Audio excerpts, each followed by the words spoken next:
Hello, हाय, नमस्कार, good morning. खूप जणांचे रविवार हा सकाळचा आरामाचा असतो, पण माझ्यासाठी वेगळा आहे. सकाळी 6:30ला जाग आली आणि ह्यांची आजची ड्युटी म्हणून पटापट आवरायला सुरुवात केली.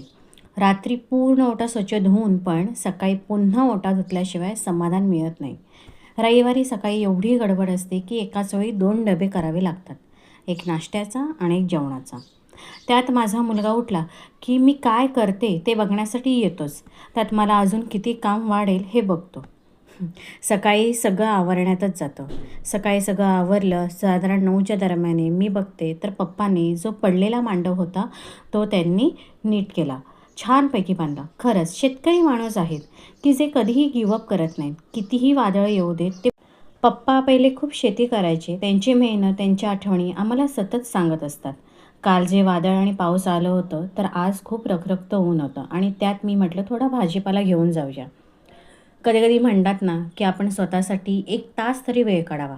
मग तो आपलाच वेळ असावा आणि आपला तो असावा त्याच्यामध्ये छंद असावा. मला वाचायला आवडतं, त्यातल्या त्यात लिहायलाही आवडतं. मी म्हणत नाही आहे, की तुम्ही पुस्तक वाचा, पण तुमच्या मनात जे वादळ असेल ते तुम्ही वहीत लिहून ठेवलात, की तुम्हाला एक शांतता निर्माण होते. संध्याकाळची वेळ थोडा गरमी कमी होती. त्यात आम्ही मॅगी आणि चूल असं मस्त कॉम्बिनेशन झालं होतं. तर चला भेटूया नेक्स्ट माझ्या मिनी ब्लॉगमध्ये.